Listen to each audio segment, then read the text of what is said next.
नमस्कार, स्वागत है आपका। आप देख रहे हैं प्राइम टाइम एक्सक्लूसिव। मैं हूं आपके साथ आशा झा और आज आपको दिखाते हैं बंगाल में बाबरनामा। आखिर ये किसका कारनामा? आखिरकार बंगाल में हुमायूं कबीर ने अपनी पार्टी का ऐलान कर दिया।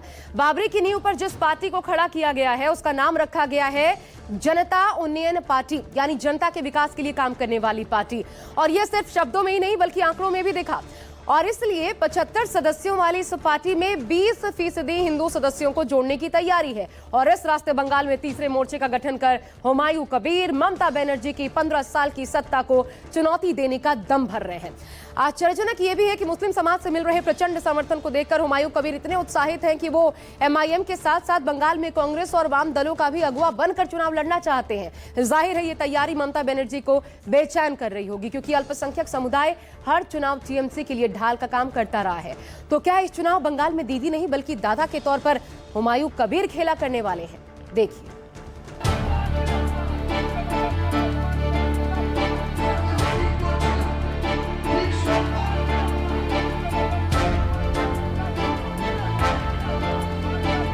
ममता बनर्जी अगले दिन सत्ता में नहीं आएगी।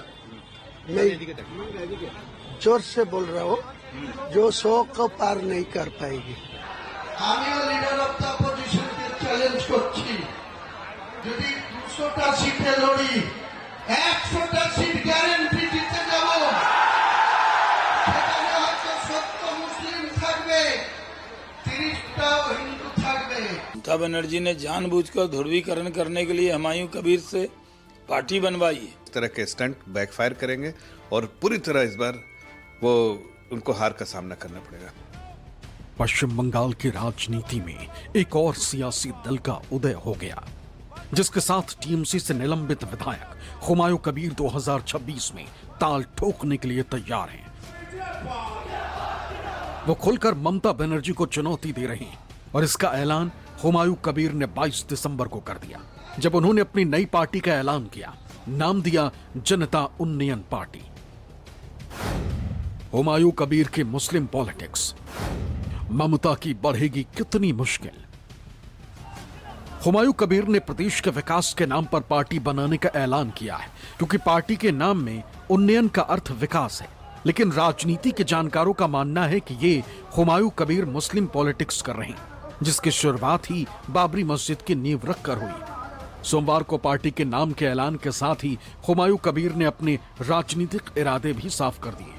मुकाबला अकेले बीजेपी के खिलाफ नहीं बल्कि ममता बनर्जी से भी होगा। कुछ समय पहले तक मुस्लिम बहुल सीटों पर उम्मीदवार उतारने की बात करने वाले हुमायूं कबीर ने अब बंगाल के सभी 294 सीटों पर उम्मीदवार उतारने का ऐलान कर दिया। JUP जनता उन्नयन पार्टी, जनतार जन्य पार्टी, तार फुल फॉर्म যখন ইলেকশন কমিশনের अप्रूवल আসবে, যখন इलेक्शन कमीशन का जो चुनौती वो मिल जाएगा, बाद में आपको पता मिल जाएगा। TMC को लोगों के मुर्शिदाबाद जो चुनाव में उतरेगी वो पराजय निश्चित होगी। हुमायूं कबीर ने लगे हाथ ऐलान कर दिया कि उनकी पार्टी में 75 सदस्य होंगे, जिसमें से 20% हिंदू होंगे। जहां हुमायूं कबीर बीजेपी और TMC के खिलाफ ताल ठोकेंगे, तो वहीं दूसरी तरफ वो कांग्रेस, CPIM और इंडिया सेकुलर फ्रंट के साथ गठबंधन के संकेत भी दे रहे हैं। भले ही हुमायूं कबीर सबको साथ लेकर चलने की बात कर रहे हैं, लेकिन यहां संदेश साफ है कि हुमायूं कबीर खुलकर मुस्लिम पॉलिटिक्स करेंगे, जिसका नुकसान TMC को उठाना पड़ सकता है। लिहाजा बंगाल में हिंदू मुस्लिम की राजनीति तेज हो गई और इसका मुख्य केंद्र मुर्शिदाबाद जिला बना हुआ है। आप फल के लिए पैर लगा सकते हैं, लेकिन उसमें से क्या निकलेंगे, बीज निकलेंगे या फल निकलेंगे, ये देखना है। हमारा ख्याल से वो हुमायूं कबीर को जो करना था वो किया है। मस्जिद बनाने की जो माहौल बने हुए थे आम लोगों की भावनाओं को देखते हुए, अब लगता है कि मस्जिद से आगे जाकर पार्टी बनाने के लिए ये सारे मेहनत कर रहे हैं। हुमायूं कबीर बाबरी मस्जिद के बहाने अपनी राजनीतिक दशा और दिशा तय कर चुके हैं। बाबरी मस्जिद बनाने के बहाने हुमायूं कबीर मुर्शिदाबाद के मुस्लिम वोटों को साधने का दाव चला, तो अब नई पार्टी बनाकर बंगाल के मुस्लिम वोटों का ध्रुवीकरण करना चाहते हैं। इस तरह से उनकी नजर बंगाल के 30% मुस्लिम वोटों पर है। जो फिलहाल ममता बनर्जी का कोर वोट बैंक बना हुआ है। हुमायूं कबीर जिस तरह की सियासत कर रहे हैं उससे वो ममता बनर्जी के लिए चिंता का सबब बन गए। हुमायूं कबीर अपनी पार्टी बनाकर ममता को चैलेंज करना चाहते हैं। ये घटना बंगाल की राजनीति में नया मोड़ ला सकती है। मुर्शिदाबाद में मुस्लिम आबादी 70% से ज्यादा है। यहां का मुस्लिम वोट बैंक तय करता है कि कौन विधायक बनेगा। ऐसे में हुमायूं कबीर खुद को मुस्लिमों के नेता के रूप में स्थापित कर रहे हैं। हुमायूं कबीर का दावा है कि मुर्शिदाबाद की 22 सीटों में से उनकी पार्टी 10 सीटों पर जीत दर्ज करेगी। मौजूदा समय में मुर्शिदाबाद की 22 में से 20 सीटों पर टीएमसी का कब्जा है। इस बार मुर्शिदाबाद की राजनीति में हुमायूं कबीर अपना दावा भी ठोक रहे हैं। हुमायूं कबीर के पार्टी के ऐलान को लेकर आयोजित कार्यक्रम में कुछ लोग एआईएमआईएम का झंडा लिए भी दिखाई दिए। इससे साफ संकेत मिल रहे हैं कि हुमायूं और ओवैसी मिलकर चुनाव लड़ने की तैयारी कर रहे हैं। ऐसे में हुमायूं की मुस्लिम पॉलिटिक्स से ममता के लिए मुश्किलें खड़ी होती दिखाई दे रही।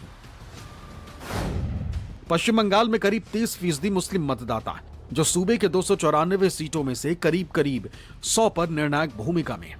2010 के बाद से बंगाल में मुस्लिम मतदाता टीएमसी का कोर वोट बैंक माना जाता है। ममता बनर्जी की लगातार 3 बार जीत में मुस्लिम वोटरों की बड़ी भूमिका रही, लेकिन बाबरी मस्जिद के मुद्दे पर मुस्लिम वोट बैंक बट सकता है। ओवैसी का साथ मिला तो हुमायूं बड़ा खेला भी कर सकते हैं। अगर मुस्लिम वोट बैंक बटा तो इसका फायदा सीधे बीजेपी को मिलेगा। हालांकि बीजेपी की तरफ से दावे किए जाते हैं कि अंदर खाने ममता और हुमायूं एक हैं। हुमायूं कबीर टीएमसी का एजेंट है।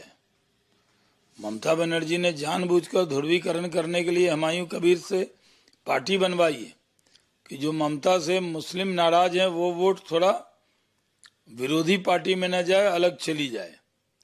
ये पूरा स्क्रिप्ट लिखा हुआ ममता बनर्जी का है। टीएमसी चाल चल रही है, ध्रुवीकरण चाहती है।